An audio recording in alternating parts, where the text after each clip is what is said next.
Good morning, students. This is part 3 of the chapter Balance of Payments and Foreign Exchange Rate. In this video, we are going to learn categories of balance of payments. There are 3 categories of balance of payments. First one is balance of trade. Balance of trade क्या होता है बेटा? It shows the balance of exports and imports of visible goods. It means difference between the export of goods and import of goods. दोनों के बीच का difference उसको किस में इंक्लूड करते हैं? बैलेंस ऑफ ट्रेड में.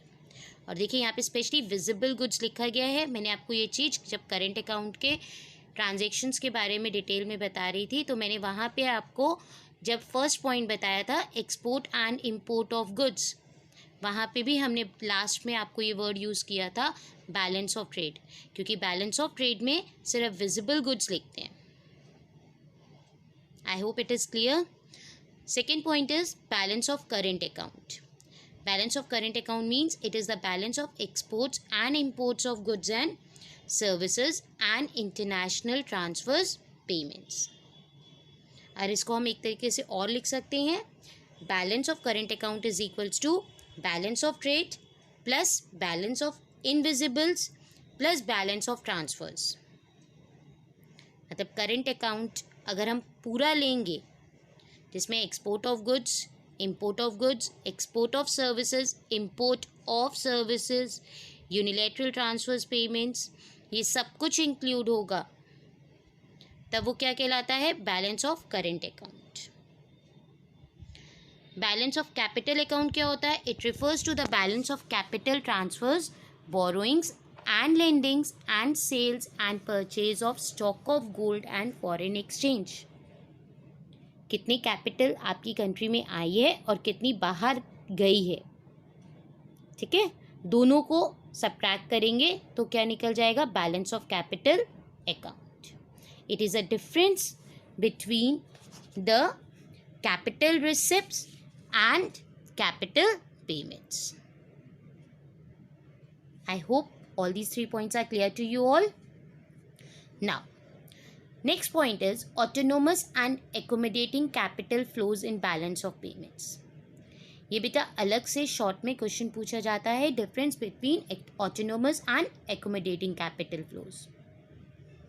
ऑटोनोमस कैपिटल फ्लोज का मतलब है जो नॉर्मल इकोनॉमिक ट्रांजेक्शन्स हो रहे हैं इंटरनेशनल लेवल पे, ठीक है, due to the motive of earning the profits and income, उसको बोलते हैं autonomous capital flows. It refers to the international economic transactions that take place due to some economic motives like earning of income and profit maximization. ठीक है? Next आता है accommodating capital flows. Accommodating capital flows means it refers to the transactions that take place to cover deficit or surplus in the autonomous transactions. मतलब जब exports और imports equal नहीं होते तो आइदर डेफिसिट होता है या सरप्लस होता है. तो जब हम लोग अकाउंट्स बनाते हैं तो जब गवर्नमेंट देखती है एक्सपोर्ट्स और इंपोर्ट्स के जो लेवल हैं इनकम्स के वो इक्वल नहीं है तो वो खुद कैपिटल को इनफ्लो या आउटफ्लो करवाती है, ठीक है? इसी को बोला जाता है accommodating capital flows. Next point which we are going to learn is balance of payments disequilibrium. Disequilibrium का मतलब क्या है? जब एक्सपोर्ट्स और इम्पोर्ट्स इक्वल ना हो बैलेंस ऑफ पेमेंट्स में तो उसको क्या बोलते हैं? Disequilibrium situation. ठीक. The disequilibrium in the balance of payments arises from imbalance between exports and imports of goods and services.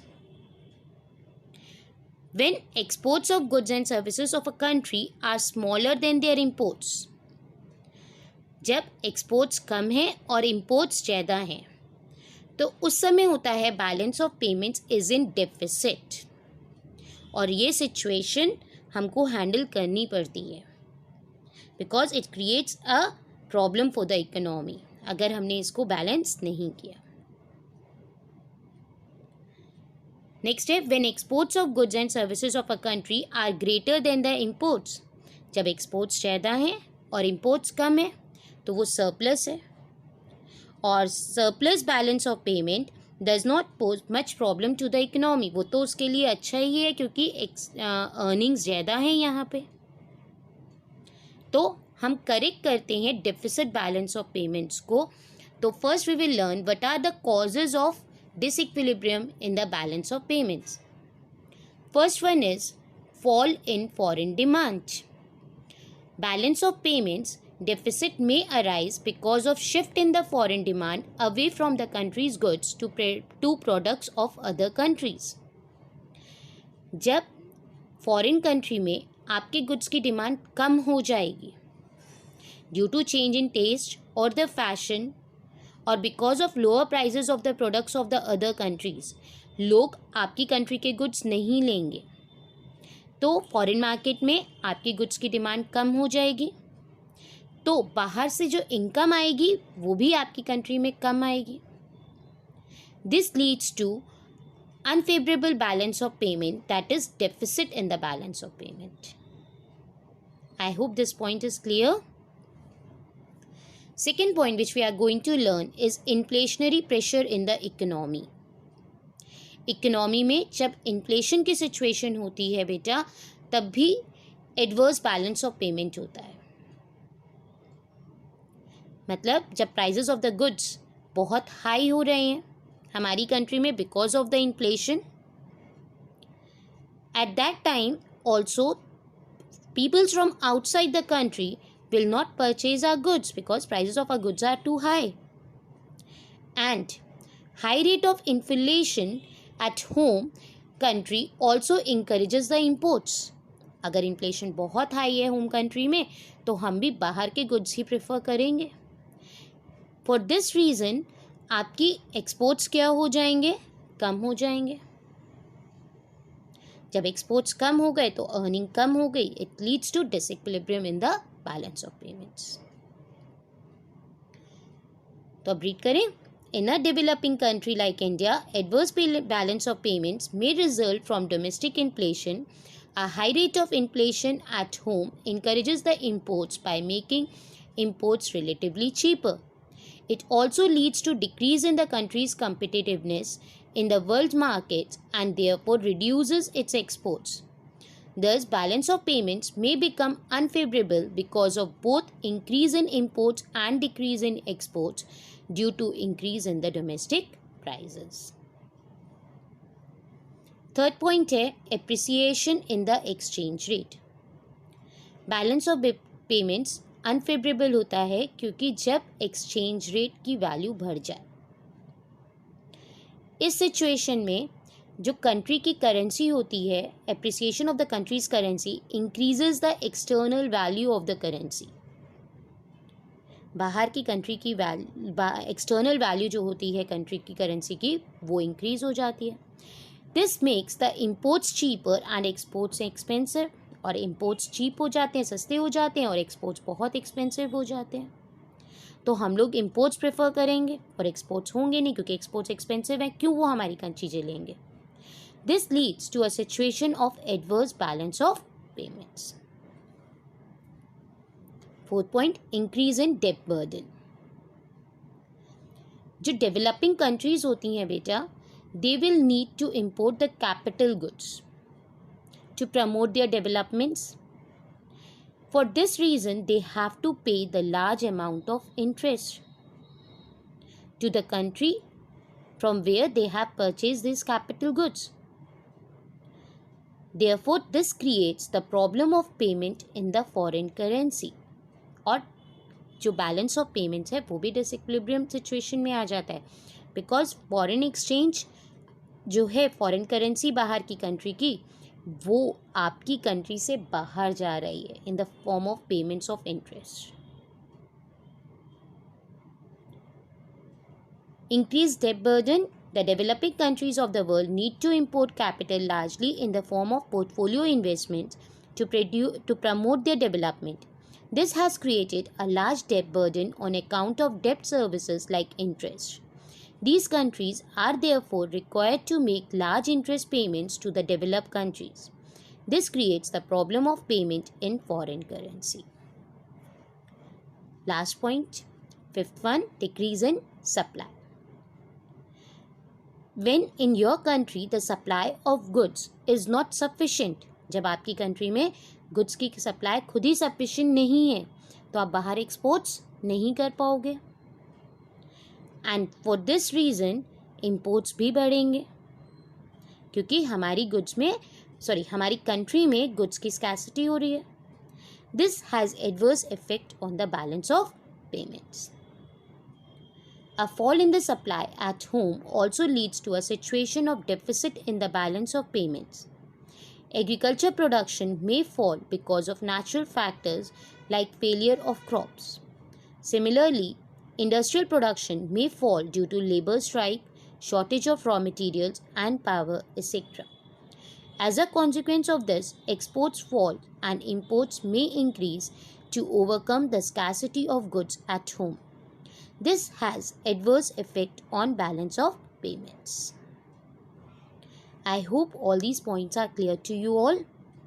Now we are going to learn remedial measures to correct disequilibrium in the balance of payments. जो balance of payment में disequilibrium आया है उसको correct कैसे करें. First one, export promotion. हम अगर exports को increase कर दें, कैसे increase कर सकते हैं? By reducing the export duties, by providing help to the exporters, by giving them a subsidies, by giving them a loan at a low rates, so that exports will increase. और जब exports बढ़ेगा तो foreign currency आपकी country में आएगी तो अपने आप balance of payment क्या हो जाएगा? disequilibrium position से हट जाएगा. The government may take various exports promotion measures to stimulate exports.